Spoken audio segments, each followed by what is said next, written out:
Are you ready to retire? Have you saved enough money to retire? I want to show you how you can really easily, especially if you're the DIY type of person where maybe you don't work with an advisor, you do this all on your own, you're in your 50s, you're looking at retirement, you're wondering if you've saved enough. I'm going to show you how you can figure this out for yourself in a really easy way. In just really less than an hour, have a really good retirement plan that looks at your cash flow, that looks at your assets and liabilities, and looks at life expectancy and just helps you understand whether or not you've saved enough. And I'll tell you, there's something really freeing about knowing that you've saved enough, because now if you continue to work, it's because you are working because you want to and not because you have to. And that's a wonderful place to be. I've written 2 books on retirement planning. My podcast, Sound Retirement Radio, has over 2 million downloads. I own a SEC registered investment advisory firm. I'm a financial advisor that actually helps people make this transition. I am on a mission to democratize retirement. I want every American to be able to retire on their terms when they're ready. So I'm about to demonstrate how you can really look at your specific situation and see if retirement's even possible. Maybe you're already there. Maybe it's something you could already do. So let's dive in. I'll show you how this works. We created this software, we created the calculator so that you could take the guesswork out of this. Retirement doesn't have to be complicated. This is the retirement budget calculator. This is the Pro version 4.0. And I'm going to log in and I'm just going to walk you through how simple and easy it is to create your very own retirement cash flow plan. Okay, so the first thing you're going to do is enter your information. And I'm going to say that my birthday was June 1st, 1960, which isn't exactly correct, and I just want to see if I can retire on December 31st of 2024. I live in Washington State, and I'm going to let the calculator estimate my life expectancy. I could override this number if I wanted to, but for now, I'll just leave the baseline assumptions that we get from the Social Security Administration. I'm also going to add my wife. I'm going to say that she wants to retire this year as well. And same thing, we'll leave life expectancy set at default. Okay, we've completed step 1. There's only 3 steps in this process. Step 1 is to enter some information about how old you are and how long you might live. The second step is to enter assets and liabilities. So we're going to start out by entering things like 401k. I'm going to say that I have a 401k balance that has $1 million in it. And I'm the owner. And for now, I'm just going to assume that I earn a 4% return on that money. I'm going to say we have a brokerage account. Let's say I have $500,000 in the brokerage account. Say that's moderate risk. It's jointly owned. And again, I'm just going to assume a 4% growth rate. And then I'm also going to say that my wife has a traditional IRA. Let's say she has $250,000, assume a 4% growth rate. And then I'm also going to assume that I have a Roth IRA. Let's say I have $300,000. My Roth IRA, assume that grows at 4%. Okay, so those are my liquid investable assets. That's the money that I can use to supplement my income. The next thing I want to do is enter information about my house. So we're going to say I have a primary residence. It's valued at $1 million. We'll say that that house is going to grow at 2% per year. And then we'll say no, I have no liabilities or no other assets. And again, this is just hypothetical to give you some really simple numbers, but you can see my current net worth is a little over $3 million when you add up all of the liquid assets and the real estate. The next thing I need to do is account for my budget, which includes both my income coming in and my expenses going out. Retirement is really just an exercise in cash flow. It's understanding how much money you spend, and then once you really understand how much money you spend, then we can test your plan to see if you saved enough to support that spending. So in retirement, I'm going to say that the only thing that we have is going to be, well, we have wages right now. So let's say my wages are $10,000 per month. And that's going to end at retirement. So I'm just going to come over here and say Jason's retirement is when that ends. And then we're going to say that my wife also has wages and salaries. We'll say that she has $6,000 per month. And that's going to end when she retires, Rebecca's retirement. And then the only other guaranteed income that we have is Social Security.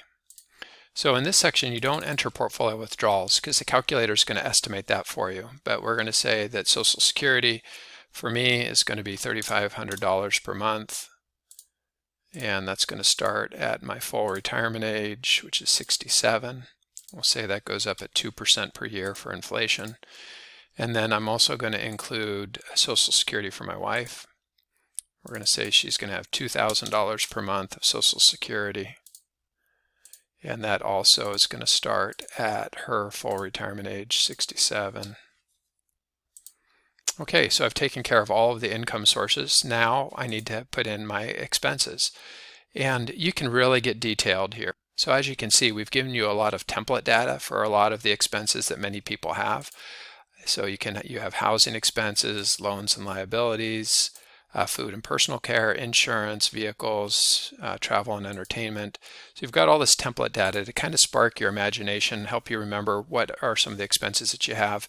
For this example though, I'm just going to simplify my spending down and assume that I only have one budget number. I know that for my wife and I, we want to spend about $10,000 per month in retirement.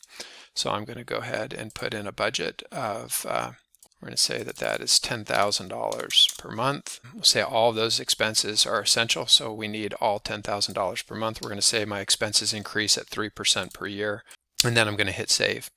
Okay, so we've entered in all the information. We entered in information about our birthday, and that tells us how long we're going to live.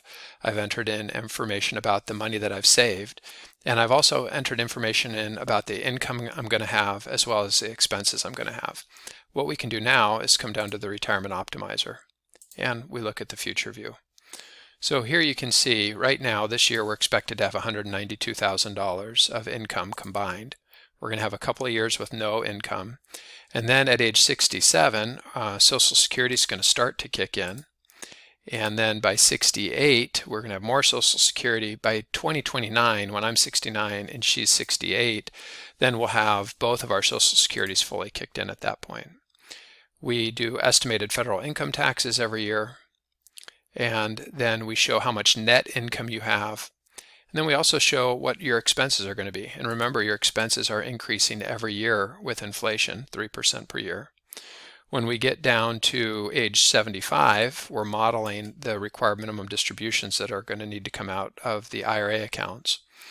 And then over here on the surplus and shortfall, what this is showing us is how much money is having to be pulled out of our retirement savings. So if I click on this, you can see right now we have the withdrawal set up where we're taking proportionally out of each of the accounts, but we could change our withdrawal strategy. So let's come over here and just say that we want to have a custom withdrawal strategy where we're going to take from the brokerage first, then the IRA, then the 401k, then the Roth.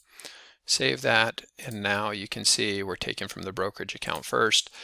Maybe we want to keep our income low so that we pay less money for the Affordable Care Act credits as we're waiting for Medicare to start at age 65. And remember, I was assuming our money was only growing at 4% per year on all of the accounts. So the green line represents the year of retirement. We run these numbers down. Average life expectancy is age 83 for me and age 85 for my wife. So you can see we get down to 85, and we've been increasing our expenses every year. By the time we get her down to 2046, she's spending $229,000 a year. We still have $884,000 remaining. Now that creates a very simple baseline for us, and then we can start to optimize it. We can start to look at other scenarios to say, okay, well that's cool, but what if we had a growth strategy where maybe we had a historical rate of return for a 60% stock, 40% bond portfolio. And you can see this uses historical data. It's basically 10-year treasuries and the S&P 500 to create the asset allocation from 1978 forward, and it's 40 years worth of data. So if we had those historical rates of return, you can see I do really well. But maybe that's a little bit too optimistic. So maybe we want to come in here and say, well, what if we had a bad timing sequence of returns with that 60-40 portfolio? Bad timing means that we would have retired in the year 2000, where we experienced the dot-com bubble, and then we had the financial crisis. So it was a bad timing sequence of returns. And so you can see that changes the numbers significantly. But it's not to try to predict. Again, past performance is no guarantee of future results. It is intended to help you model different growth strategies. Now, if you just assume a 4% growth rate, I think that's a pretty conservative way to approach this. You could do things like say, hey, what if instead of living to life expectancy, what if we live a really long time? What if we live to age 100? You could put that information in here, and then look at your plan and see how you're doing. Now, one of the things you'll notice, if I live to age 100, we end up depleting all of our liquid investments down at age 93 and 92. But if you come up here and you look at our net worth projection, at that point, we still have real estate that's valued at 1.8 million, assuming that it's growing at 2% per year. So I could sell the house at that point. I could take a reverse mortgage if I needed to. What I want you to see here is that retirement planning is not out of reach. This is something that you don't have to go meet with an advisor.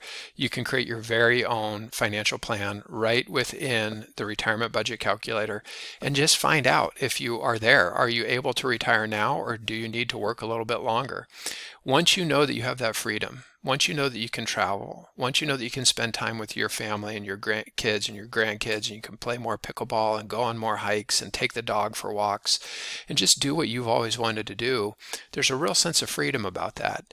Now, I can tell you there's a lot of people that choose to continue working when they've achieved that level of wealth, because they love their work and they find a lot of joy and fulfillment in it. But it's nice to know that it's possible.